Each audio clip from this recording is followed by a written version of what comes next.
नमस्कार।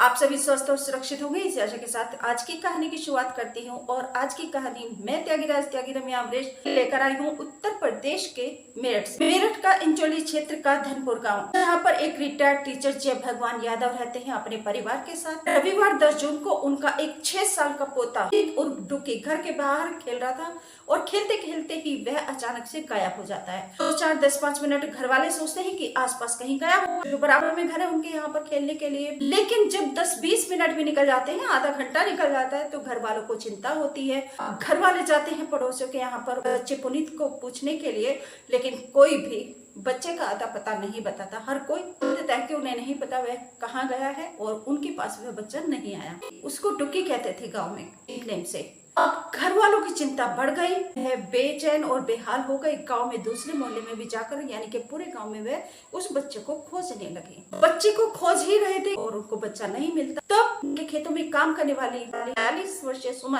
आती है अपने पति टीटू के साथ में और उन घर वालों को एक पर्चा देती है जो कि कॉपी के पेज पर लिखा है, जो कि नोटबुक होती है ना, बच्चे स्कूल में लिखते हैं, उस नोटबुक का पर्चा देती है और बोलती है कि ये रात को चबूतरे के ऊपर पड़ा हुआ मिला था। शाम के समय उनके घर से जा रही, वह रात को ही नहीं देती उस पर्चे को, बल्कि तब आती है जब वह बच्चा गायब हो जाता है। उसे गायब हुए भी 2-3 घंटे बीत जाते हैं। उसके बाद वह अपने पति टीटू के साथ पीड़ित किसान जय भगवान यादव के घर पर जाती है। वह पर्चा देते हुए बोलती है, मैंने सोचा कि कल को दे दूंगी, तो यह पर्चा लीजिए। जब घर वाले उस पर्चे पर मिलते हैं तो उनके पैरों की जमीन खिसक जाती है, बेचैन हो जाते हैं, क्योंकि पर्चे में जो लिखा था ऐसा ही था। पर्चे में लिखा था 50 लाख रुपए फिरौती दे दो, नहीं तो आपके बच्चे का अपहरण करके उसकी हत्या कर दी जाएगी। अब घर वाले चिंता में। फिरौती का पर्चा एक दिन पहले एडवांस में क्यों देगा बच्चे को अपहरण करने से पहले?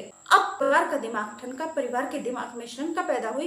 परिजनों ने पुलिस को सूचना दी। सूचना मिलने पर एसएसपी रोहित साजवान आए। सूत्रों से मिली जानकारी के अनुसार आगे जो हुआ सुनाने से पहले आप सभी से निवेदन करते हुए प्लीज चैनल को सब्सक्राइब करके घंटी को दबाकर ऑल पर सेलेक्ट करके मेरे परिवार का सदस्य बन जाए। सचेत रहें, जागरूक रहें।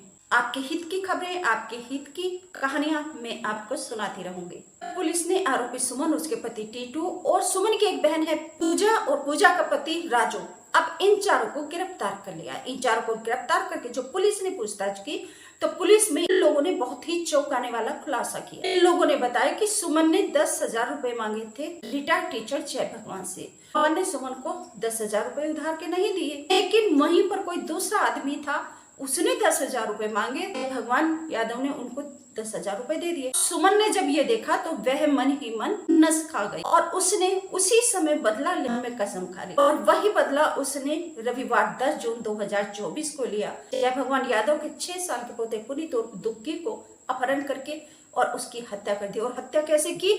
बहुत ही निर्दयता से, बर्बरता से। बच्चा चबूतरे पे खेल रहा था। चबूतरे पर खेलते हुए बच्चे को सुमन अपने साथ लेकर गई। 12 में नहलाने के बहाने वहां ले जाकर उसने और उसकी बहन पूजा ने हाथ पकड़े और सुमन ने उसका गला दबा दिया। और गला दबाने से पहले उसके मुंह में गन्ना ठूसा, जो गन्ने ईख की पत्तियां होती, पत्तियां ठूस रखी थी और उसकी आंखें फोड़ी, पैर उसके बांधे। इन दुष्टों ने बच्चे को मार के उसकी हत्या करके निर्ममता, बर्बरता से और वहीं ईख के खेत में फेंक दी। सुमन का पति टीटू, पूजा का पति राजू अदालत में पेश किया तो इन चारों ने पुलिस रिमांड में पूरी की पूरी कहानी सुनाई है। इंचोली क्षेत्र के धनपुर गांव में रहने वाले जय भगवान यादव के 2 बेटे हैं। बड़ा बेटा डालचंद और छोटा बेटा गोपाल। यूपी पुलिस में हेड कांस्टेबल के पद पर नियुक्त है और इस समय सहारनपुर के गंगोह थाने में तैनात है। कि बड़ा बेटा डालचंद वह सेना में भर्ती है और उसकी यूनिट अभी मेरठ छावनी में ही तैनात है। तो अच्छा खासा परिवार है, खुद रिटायर्ड टीचर है। तो इस परिवार को दुख दिया